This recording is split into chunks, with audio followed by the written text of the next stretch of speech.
partir du 30 mars, le gouvernement du Québec, mon ministère, mettra en ligne un site avec plein d'activités de stimulation, d'apprentissage qui vont être optionnelles, non obligatoires, mais enrichissantes, stimulantes, intéressantes. Ça va être facilement accessible. À compter du 6 avril, de la semaine du 6 avril, il y aura d'acheminer à toutes les familles, à tous les élèves, une liste d'activités hebdomadaires, une liste de suggestions qui ne seront pas obligatoires, mais quand même qui vont être adaptées à l'âge puis au niveau des élèves. Donc, si on a un enfant en deuxième année puis un enfant en secondaire 3, bon, on va recevoir 2 listes de suggestions d'activités stimulantes, intéressantes. Si on peut le faire par courriel, ça va être par courriel. S'il y a des endroits où ils n'ont pas de courriel, c'est loin, bien, ça va se faire par la poste. On va trouver une façon de rejoindre tout le monde. Là, vous me posez la question sur aller chercher à l'école du matériel. On en a discuté ce matin. On pourra le permettre éventuellement à partir de la semaine prochaine, mais c'est quelque chose qui va être coordonné avec beaucoup de prudence pour éviter les rassemblements. Ça pourra être monitoré par le centre de service, la direction de l'école, sur invitation, peu d'élèves de parents à la fois. Puis on va prioriser d'abord les enfants qui ont des difficultés scolaires pour qui c'est plus critique d'avoir le matériel, le livre ou la tablette, l'ordinateur. Mais ça, c'est quelque chose qu'on va bâtir, qu'on va réfléchir évidemment en respectant les consignes de la sécurité publique dans les prochains jours. Donc, je vous le dis, là, rendez-vous pas à l'école demain, rendez-vous pas personne à l'école pour aller chercher les choses, à moins qu'on ne vous y invite. Merci. André Martin, TVA Nouvelles. Oui, bonjour à vous trois. Ma question concerne le plan de contingence des soins critiques COVID-19. Le plan comporte 4 niveaux. Nos informations nous indiquent qu'on en est 4 niveaux d'alerte. Et nos informations nous indiquent que nous en sommes au niveau 2. Qu'est-ce qui se passe au niveau 3 et au niveau 4? Qu'est-ce qui est prévu pour le gouvernement? Dans le fond, il y a une augmentation de l'intensité des activités, puis d'autres activités de délestage supplémentaires qui se font. Il faut comprendre que nous, on est en anticipation. Là. Même si actuellement, on aura une capacité de traiter les patients comme tels, si ça se met à aller rapidement, on a déjà libéré énormément de lits. Okay? Dans le fond, même, je vais vous dire, par rapport à des plans antérieurs, on est beaucoup plus en anticipation parce qu'on sait que quand ça s'installe, ça va très, très vite. Fait que dans le fond, là, en principe général, là, c'est qu'il y a des phases, il y a différentes phases, il y a même une phase de réhabilitation, etc. Mais ce qu'on fait, c'est qu'on prend les mesures, on analyse la situation au jour le jour, puis on essaye d'être dans la phase ultérieure en préparation. C'est comme actuellement, on a déjà libéré une capacité de lit alors qu'on aurait pu attendre. Habituellement, là, antérieurement, on attendait d'avoir des signes que la surcharge s'en venait. Là, on a libéré tout de suite, ce qui permet de réorganiser le type de soins. Et aussi, si vous me permettez, on va aussi planifier, là, pour le pire des scénarios, s'il faudrait augmenter des lits, reprendre des ailes d'hôpitaux, à la limite, construire, utiliser des hôtels comme hôpital, là, pour les patients qui auraient besoin de soins, mais moins intensifs. On pourrait transformer des chambres habituelles en des chambres de soins intensifs parce qu'on ajoute des respirateurs. C'est ça qui est l'ajout supplémentaire, même si on n'a pas c'est pas des soins habituellement. On peut transformer une chambre ordinaire. Ce que les gens ont besoin dans ces situations-là, c'est de l'oxygène puis un respirateur. Donc, c'est pas le même mécanique, hémodynamique et autres. Donc, c'est un peu ça la pensée. Puis je voudrais, si vous me permettez, passer un message. C'est très clair, le premier ministre et on vous dit qu'il faut éviter les contacts physiques entre les personnes, il faut s'éloigner. Puis si on arrête, là, si on ferme les centres d'achat ou des restaurants, par exemple, où il y avait encore des personnes, puis que les personnes âgées se rejoignaient là pour prendre un café, puis etc., là, de différentes familles, il ne faut pas que maintenant ça se déplace dans la maison de un pour que les gens soient en contact. Il faut faire attention au transfert. Pour moi, là, un rassemblement, quand vous êtes dans votre propre famille, quand vous vivez tout le monde à la même adresse depuis longtemps, vous êtes ensemble. Mais dès que vous introduisez quelqu'un d'extérieur, puis ça arrive, ça, là, il ne faut pas déplacer le problème à un endroit pour l'envoyer à l'autre. Le meilleur message, c'est rester chez vous. Sortez pour prendre l'air. Sortez pour aller chercher vos besoins là, pour être capable de continuer. Mais ce n'est pas le temps de se donner des rendez-vous, tout le monde ensemble. Je veux le dire parce que très souvent, les gens disent « Ah, on ne peut plus se voir au centre d'achat, on va aller se voir à la maison. » Il ne faut pas faire ça. Pas actuellement. Merci. Sébastien Bovet, Radio-Canada. Bonjour, messieurs. Juste une précision, il y a toujours une seule personne qui a guéri de la maladie au Québec? D'après ce qu'on applique, je pense qu'il y en a plus que ça, si vous me permettez, mais d'après le critère strict d'avoir 2 tests négatifs, à ma connaissance, c'est oui. Puis c'est à cause, probablement ils sont guéris, mais c'est à cause des 2 tests. Mais très rapidement, il est fort probable qu'après un certain temps, puis que la personne va beaucoup mieux, on ne fera pas les 2 tests pour être capable. Il faut garder les tests pour les bonnes choses. Presse, C'était juste une précision. Tommy Chouinard, la presse. Bonjour. Bon, au sujet des écoles. Doit-on comprendre, là, c'est une liste de travaux donc optionnels et les examens du ministère sont annulés. Donc, on comprend qu'au fond, tout le monde va diplômer. Là, en secondaire 5, les gens vont recevoir, les élèves de secondaire 5 ont un diplôme à la fin d'études secondaires. Est-ce que c'est ça qu'on comprend? Tout le monde passe à l'autre niveau, assurément, l'année prochaine? D'abord, il est possible qu'on ouvre les écoles à partir du 4 mai. C'est pas exclu. On annonce qu'on ferme jusqu'au 1er mai. Éventuellement, au mois d'avril, on décidera si on peut rouvrir nos écoles ou pas. Mais advenant le cas où on n'ouvrirait pas nos écoles à partir du 4 mai, on va demander aux enseignants de tenir compte des évaluations précédentes. Il y a déjà 2 tiers de l'année qui est faite, hein, plus de 65 à 70 des jours de classe prévus au calendrier sont déjà faits. Il y a déjà suffisamment d'évaluations. 2 bulletins ont été acheminés aux parents. Donc là, les enseignants prendront la décision. Mais on peut imaginer qu'un élève qui a été en grande difficulté toute l'année ne sera pas automatiquement promu par magie à l'année suivante. Charles Cavalier, le Journal de Montréal. Bonjour. Le journal s'est entretenu avec beaucoup de personnes qui ont été testées pour la COVID-19, mais qui attendent leurs résultats depuis bientôt une semaine. Alors, comment est-ce qu'on peut expliquer ces délais? Puis qu'est-ce que vous dites aux gens qui attendent chez eux en quarantaine dans l'anxiété d'avoir leurs résultats? Bien, là, j'ai reposé la question ce matin. Je pense que demain, là, puis c'est pour ça que je pense que le nombre de cas va augmenter demain, je pense qu'on pourrait dire qu'à partir de demain, là, ça va être maximum 2 jours avant d'avoir un résultat. Donc, vous dites aux gens qui attendent la Il y en a certains cas, là, ça dépend des régions, là, mais il y a certaines régions où peut-être il y a des gens qui attendent depuis plus de 2 jours, là, mais à partir de demain, ça devrait être 2 jours. Merci. Louis Lacroix, Cogeco Nouvelles. Monsieur Legault, pouvez-vous nous dire qu'est-ce qui l'étendue des pouvoirs des policiers dans cette fameuse interdiction des rassemblements? Jusqu'où peuvent aller les policiers et combien peuvent être les amendes? Je comprends que vous dites que c'est théorique, mais si vous avez passé un règlement, un décret qui le permet, je pense que les Québécois ont le droit de savoir à quoi ils s'exposent si jamais ils contreviennent aux règles. Bien, essentiellement, ce qu'on peut dire, là, c'est qu'on peut interdire avec les policiers un rassemblement. On peut obliger une personne, par exemple, qui a été testée positive à rester chez elle, à s'isoler. Donc, les règles qui ont été fixées par le docteur Arruda depuis une semaine, bien, ce sont des règles qui, si nécessaire, peuvent être forcées d'application par les policiers, mais on n'est pas rendu là, puis je souhaite pas qu'on en soit là, sauf pour des cas d'exception. Patrice Bergeron, la presse canadienne. Justement, sur cette même lancée, on rapporte qu'il y a des situations à Montréal qui sont un peu compliquées. Il y a des policiers qui interpellent des personnes en situation d'itinérance, mais disent qu'ils ne peuvent pas les forcer à aller être testés ou à être soignés. Or, ces personnes-là se promènent beaucoup dans la rue, ont des symptômes. Qu'est-ce qu'il faut faire? Les policiers demandent clairement des consignes dans ce cas-là. Bien, ils vont recevoir des consignes. Il faut aussi comprendre, si vous me permettez, puis ça va changer avec le temps, là. On n'a pas de transmission beaucoup interhumaine. Quelqu'un qui présenterait des symptômes compatibles avec le coronavirus, au moment où on aurait une circulation intense, puis là, on va faire appel au jugement des gens aussi, là, parce que c'est des pouvoirs qu'on se donne, mais qu'on ne veut pas nécessairement appliquer d'emblée. Puis, tu sais, au sens de la loi, si vous me permettez, un rassemblement, c'est 2 personnes. On n'ira jamais arrêter 2 personnes parce qu'on considère ça comme étant un rassemblement. Il y a un jugement à porter sur la situation. Donc, si un itinérant, à mon avis, a des symptômes puis on considère qu'il pourrait être une source à un moment où il y a une épidémiologie intense, on pourrait l'apporter à l'urgence pour sa santé à lui puis pour la santé des autres. Une précision là-dessus, clairement.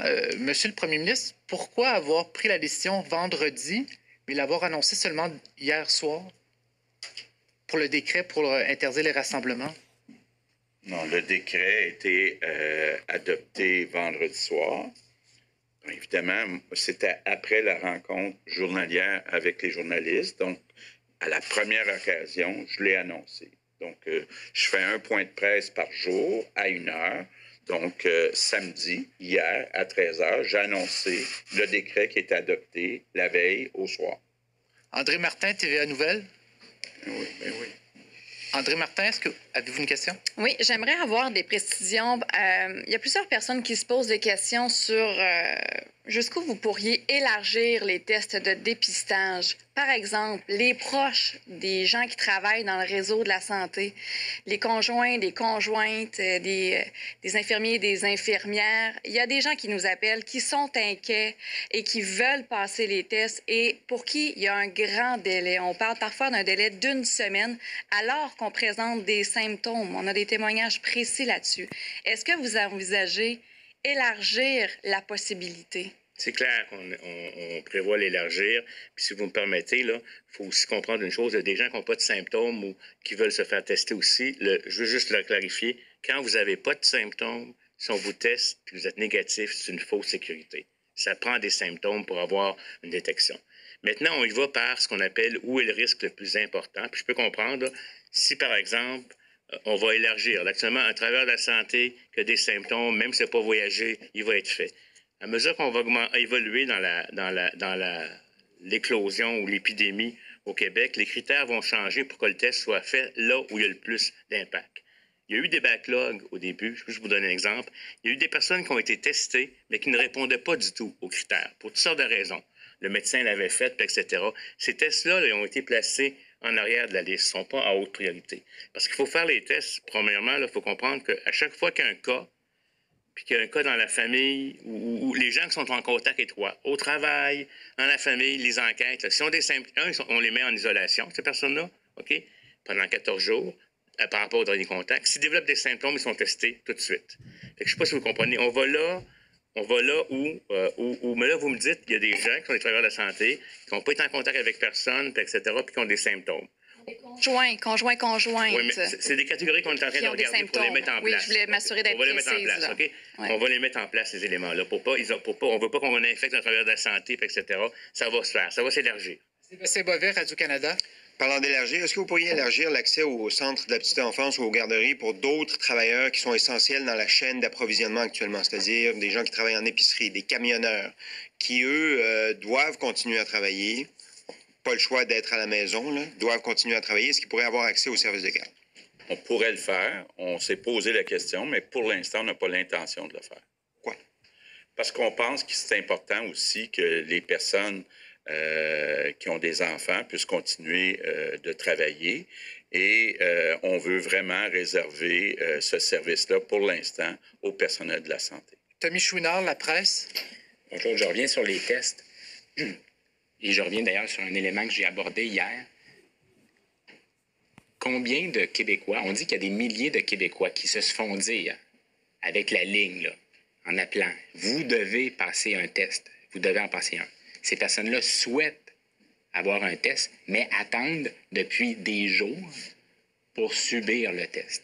On dit qu'il y a des milliers de Québécois comme ça qui n'ont pas accès alors qu'on leur dit que vous devez subir le test. C'est quoi l'état de situation et pourquoi on tolère ça? Bien, je peux commencer, puis je vais laisser le docteur Arruda poursuivre.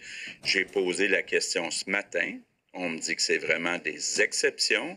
Les gens qui ont des symptômes et qui ont voyagé actuellement, il ne devrait pas y avoir de délai d'attente. On a plus de capacité que le nombre qui est demandé dans cette catégorie-là. Donc, ce sont des exceptions, là, à mon avis. Écoutez, moi, l'information que j'ai, puis là, il faut faire attention à ce que les gens, je ne sais pas ce qui est dit, je n'ai pas fait la vérification de chacun des cas, puis de l'appel. Il y a des gens qui disent qu'ils veulent avoir le test, puis dans les faits, ils se sont fait dire que c'était pas nécessaire. Mais là, vous me dites qu'il y en aurait, OK? Je pense qu'on est en train de regarder on est en train de regarder la situation. Il y a du monde, je suis convaincu, qui ont passé un test il y a 2 semaines, puis le résultat n'est pas encore sorti, parce qu'ils sont dans le backlog de la pile priorité 4, parce qu'il y avait pas de... On sait que c'était pas des indications. Probablement, à cette époque-là, c'était pas une indication. Plus on va avancer dans la contamination au Québec, on veut retarder par les gens qui restent chez eux, plus les critères vont s'élargir. Il y a un équilibre entre faire des tests sur des gens que ce n'est pas indiqué. Je ne sais pas si vous comprenez. On sait là, que dans cette population-là, il y en a presque pas. On va perdre des tests, surtout quand on est en capacité moindre. Là, on a augmenté la capacité de façon maximale. Puis je pense que le principe, là, c'est que si vous avez des symptômes, restez chez vous. Mais n'oubliez pas qu'on sort de la grippe, on sort du rhume. Puis la très grande majorité de ce monde-là, je parle, la très grande majorité, ce ne sera pas ça. Mais on ne prendra pas de chance, comme je vous le dis. À mesure que l'éclosion, que l'épidémie va s'installer au Québec, puis qu'il y a plus de probabilité de le faire, les critères vont s'élargir. Actuellement, on le fait aussi. Même les gens qui sont hospitalisés dans les hôpitaux là, pour des syndromes respiratoires, même s'ils n'ont pas voyagé, puis etc., on va les tester pour savoir si eux, ils l'ont attrapé ici en termes de communauté. Fait que je comprends très bien votre question. C'est monitoré. C'est pas moi qui la monitore directement, c'est une autre équipe là, qui s'occupe des tests, etc. Mais on apporte des ajustements. Puis je peux vous dire qu'on a une liste qui s'en vient, là, puis on l'évalue, puis même des fois, des priorités 4 deviennent des priorités 1, puis ça se peut très bien que les gens qui reviennent de voyage, on les testera plus. On va considérer que quelqu'un qui revient de voyage, qui a des symptômes, c'est du coronavirus. Charles Cavalier, le Journal de Québec. Bonjour, M. Legault. Sur votre aspect, il semble avoir un décalage entre votre discours. On ne veut pas faire intervenir les policiers et la réalité. Dans la nuit d'hier, il y a eu 10 interventions du SPVQ dans des maisons. Ce matin, il y a eu une intervention du SPVQ à l'escalier du Cap-Blanc pour disperser les coureurs. Donc, on comprend là, que si quelqu'un appelle parce que son voisin a un party de famille, la police va aller faire une intervention. C'est ça qui se passe. Yeah. La police est là pour faire une veille puis pour informer la population. C'est des rares cas où ils utilisent la force pour arriver. C'est ce qu'on a avec les policiers. On a parlé ce matin avec Geneviève Guilbeault. Geneviève en parle avec les différents corps de police. Pour l'instant, il faut que ça reste des exceptions. On compte sur la bonne foi des gens. Je répète, le décret est adopté vendredi soir, puis on l'a annoncé samedi, donc, et ici dans le point de presse et dans un communiqué. Merci. Alors, on va faire une troisième ronde. Louis Lacroix, Cogeco Nouvelles. M. Arruda, il y a des centaines de Québécois qui vont revenir sur des vols au cours des prochains jours, prochaines heures. Là. Le fédéral a annoncé qu'ils avaient organisé des... Quelles vont être les mesures spécifiques prises pour ces gens-là qui reviennent de pays où il y a des éclosions importantes de coronavirus? Est-ce qu'il va y avoir des tests particuliers qui vont être faits, un suivi particulier qui va être fait sur ces gens-là pour s'assurer d'une part qu'ils s'isolent et qu'ils le fassent bel et bien, qu'ils n'aillent pas faire d'épicerie avant, s'en aller à la maison, etc. Là. Et est-ce qu'il va y avoir des tests pour ces gens-là? Mais les tests vont se développer seulement si on a des symptômes. Je vous le dis tout de suite, là, ça ne sert à rien de ne pas tester si on ont des symptômes, puis ils reviennent de l'extérieur, ils font partie de la catégorie 1 qu'il faut faire. Fait que ça, ils vont avoir des tests. Maintenant, ça va être un isolement volontaire reforcé, là, je vous dirais très forcé, par rapport au fait... Parce que vous comprenez que nos équipes de santé publique, là, quand ils mettent de l'énergie là-dessus, ils ne mettront pas dans l'investigation des cas et des contacts. Parce que quand on a introduit le virus dans une famille ou dans une résidence, etc., il faut qu'on s'occupe de tous ceux qui ont été autour, les contacts, etc. Il faut mettre l'énergie là, pas nécessairement d'aller appeler tous les jours les gens qui reviennent de voyage. Mais les gens qui vont revenir de voyage vont avoir des consignes claires. Isolement volontaire pendant 14 jours. Là, vous allez dire comment ça fait. Les gens devraient faire attention, puis leur famille aussi pourrait les renforcer. On n'est pas rendu à un stade de délation, là. C'est pas ça qu'on veut. Mais on veut faire prendre une prise de conscience importante. On va leur recommander de prendre leur température tous les jours. Au moindre symptôme, de pas aller se promener, mais d'appeler à la bonne place pour avoir le test. Donc, c'est ça. À ma connaissance, puis il faudrait que je fasse des vérifications avec le fédéral, ils ne sont pas placés en quarantaine, comme on a fait à Trenton, etc.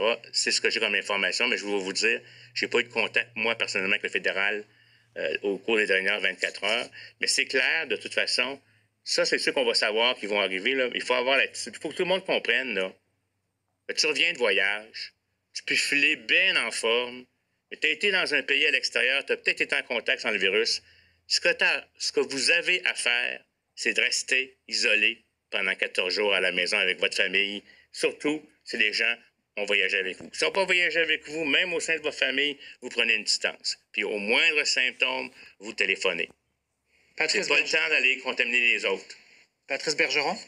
Vous nous donnez des consignes tous les jours, mais il semble y avoir de la confusion dans la façon dont c'est interprété sur le terrain. Je vais vous donner 2 exemples. Dans des résidences pour personnes âgées privées, là, il y a des personnes âgées qu'on exige qu'ils restent dans leur appartement. Ils ne peuvent même pas sortir prendre une marche alors qu'elles sont en pleine santé. Est-ce que c'est absolument la façon dont ça devrait être interprété? Ou encore, un autre exemple, dans des supermarchés, Certaines personnes qui donnent le service portent des gants, certaines ne le portent pas. Ils ne savent pas trop comment faire pour interagir avec les clients. Est-ce qu'on peut clarifier des règles comme ça? Je pense qu'il y a des instruments qui sont produits, là, puis c'est sûr que quand on arrive avec une série de mesures comme ça, vous savez, là, j'ai jamais vu ça au Québec, qu'on donne des points de presse à tous les jours, puis que les mesures vont en augmentant, etc. C'est normal qu'il y ait une certaine partie de la population, même dans notre propre réseau de la santé, qui se pose des questions. On reçoit ça, on essaie de répondre avec des questions précises. Les gants. Bon, les gants, là, vous allez voir, même quand c'est normal pour servir l'alimentation, il y en a qui vont porter des gants, d'autres qui n'en portent pas. Mais je veux dire, c'est pas là que l'enjeu, je veux dire, ça en est un, là. Surtout les gants, il faut se laver les mains, etc. Mais l'enjeu, là, c'est toujours les grands principes de distanciation sociale au maximum, d'hygiène de mains, etc. Pour ce qui est des résidences pour personnes âgées, actuellement, les décès qu'on observe au Québec sont surtout chez des personnes âgées qui vivent dans des résidences pour personnes âgées. Puis c'est pas les CHSLD où les patients sont au lit puis sortent pas dans les fêtes. On a fermé les visites qui rentrent de l'extérieur pour pas venir les contaminer, là. C'est dans les résidences où les personnes âgées, puis ils peuvent sortir, aller prendre une marche dehors. Mais s'ils s'en vont à une fête familiale avec d'autres gens, ou s'ils s'en vont se rassembler avec d'autres personnes âgées dans un lieu, s'il y en a un qui est malade là-dedans, puis qui revient dans sa maison, c'est une bombe. Comprenez-vous? Donc, il faut juger la question. Tu sais, dans les résidences pour personnes âgées, par exemple, s'il y a une cafétéria, on va essayer de s'organiser pour qu'il y ait moins de rassemblements. Parce qui vous dit pas que quelqu'un n'a pas vu son enfant qui est venu, qui revient de voyage, puis qui n'a pas été contaminé? Fait que c'est ça les principes. Puis je vais vous dire, c'est aussi vrai chez vous. Si vous êtes une personne âgée, c'est pas le temps de recevoir de la visite. C'est plate, là. Mais vous pouvez parler à vos gens, à votre famille, ils peuvent venir avec une certaine distance, mais c'est pas le temps. Même si c'est votre fête, vous avez 80 ans, puis ça fait des années que vous l'attendez, c'est pas le temps de faire votre fête actuellement en invitant les voisines, etc. C'est ça le principe. Merci. Okay. Rapidement, André Martin.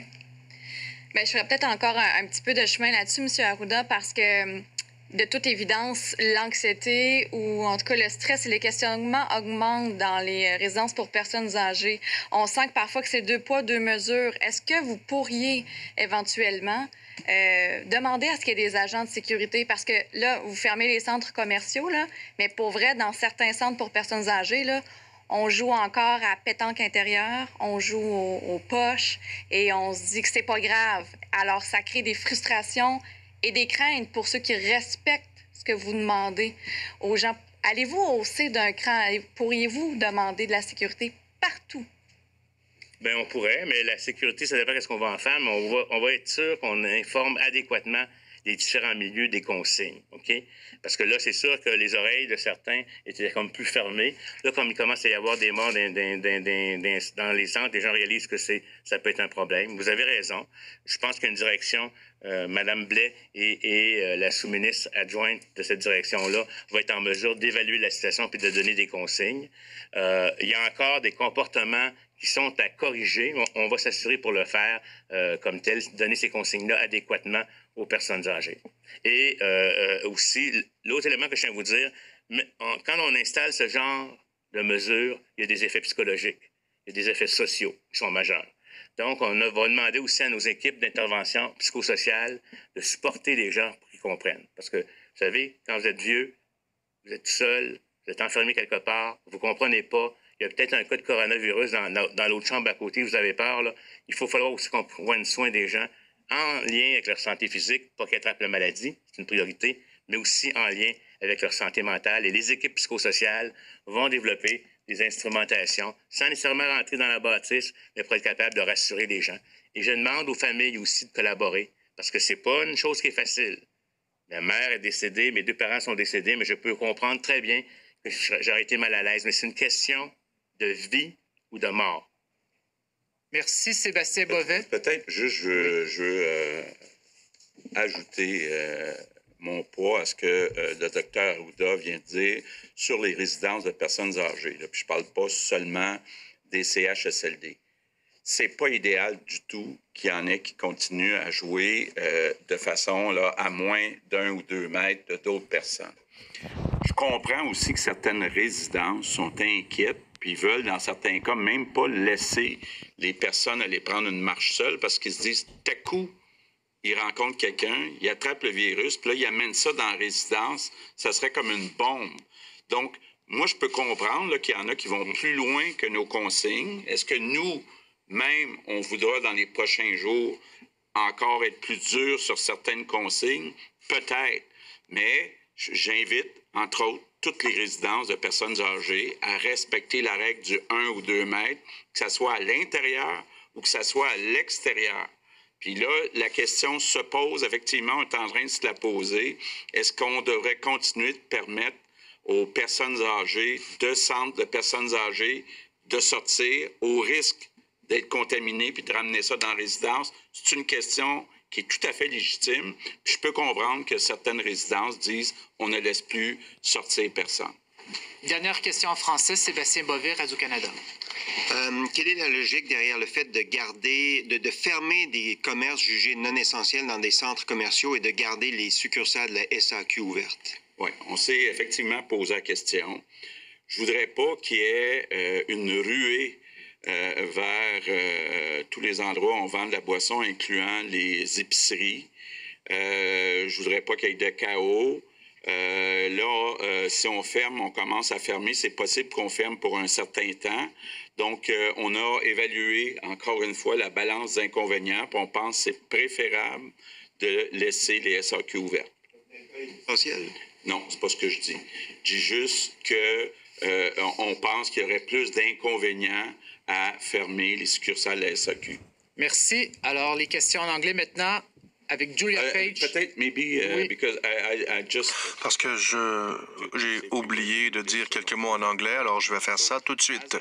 Alors, comme j'ai pensé, le nombre de cas continue à croître, mais les actions qu'on entreprend depuis 10 jours vont commencer à vraiment se montrer payantes dans les prochains jours. Mais ça devient important d'intensifier nos efforts. Alors, nous avons décidé d'étendre la fermeture des écoles, des collèges, des universités jusqu'au 1er mai, des garderies aussi, et à minuit ce soir et jusqu'au 1er mai, les centres commerciaux seront fermés, sauf les épiceries, pharmacies et SAQ.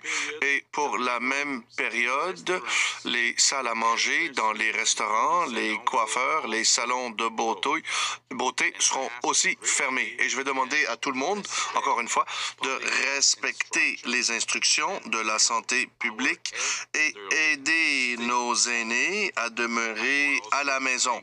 Je veux aussi remercier Shea Weber et Mme Takahashi qui ont envoyé des messages à notre communauté anglophone depuis hier. Alors, nous devons tous faire notre part. Nous sommes tous ensemble